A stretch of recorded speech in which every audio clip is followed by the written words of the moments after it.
lalawigan ng bansa kawalan ng tubig ang problema. Sa San Quintin, Pangasinan naman, may tubig na pero kulay putik naman daw ito. May unang balita sa Dano, Tingkungko. Kung kailan pa ng tag-init at kailangan ng tubig sa apat na problema ang nasa 2,000 residente sa San Quintin, Pangasinan. 1,000 na nila dinadaig ang tubig inumin nila na kulay putik na. Nag-iinom talaga sa kasi amoy isda. Hindi na ako magamit yung paligid mo na po. Isinisisi nila ito sa pagbuhukay para sa isang mini hydropower plant sa bahagi ng Carvalho Mountain na sinimulan noong nakaraang taon.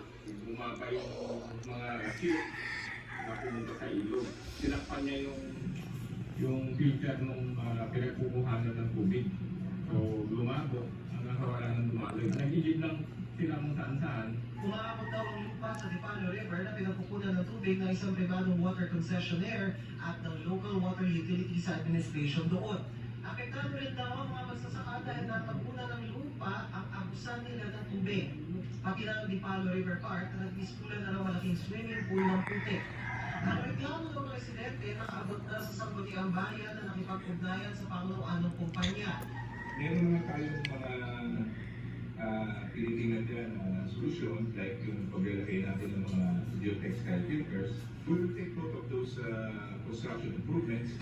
We will mitigate yung siltation na nangyayari. Sa ngayon, sa poso muna sa malapit na bundok nakikiigib ang mga residente pero ang layo niyan mahigit 1 kilometro. Ito ang unang balita na Tingkungko para sa GMA Integrated News.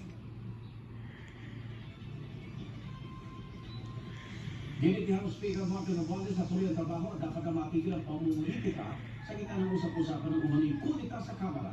Tila may pasarin naman sa social media ang dapat niyang kapartido na si Vice President Sara Duterte.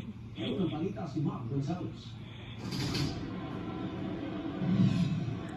Dumalog si Vice President Sara Duterte sa Tambobong Festival sa Malabon, kung saan nilatag niya ang mga agenda sa basic education reform bilang kalihim ng edukasyon. Nangyari yan isang araw matapos pumalas sa partidong Lakas siyang dinitong Biyernes. Pero wala siyang banggit ng politiko at hindi ng kumpanya. May social media post siya, isang selfie na ang caption, "In your ambition, do not be tambalos-los." Katagang Bisaya ang tambalos-los para matikusin ang karakter ng isang tao. Sinusubukan namin kunin ang pahayag ng kampo ni Duterte kaugnay nito. Si ako Bicol Party List Representative Raul Angelo Bonggalon naghihinalang may malalim na issue sa likod ng hakbang ni VP Sara at ng umugong na umano'y kudeta sa Kamara kasunod ng pag-alis kay Pampanga Representative Gloria Arroyo bilang Senior Deputy Speaker. Parehong tagalakas si MD na Arroyo at House Speaker Martin Romualdez. Hindi po tayo makapag-speculate mo, but what they siya akin, meron talaga po tension. Wala naman daw silang nabalita ang kudeta o lumapit sa kanila para humingi ng suporta.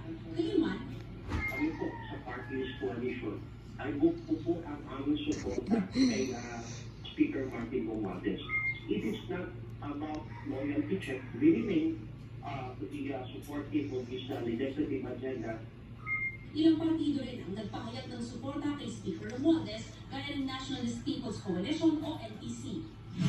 Sa isang pahayag, tiniyak ni Speaker Romualdez na the House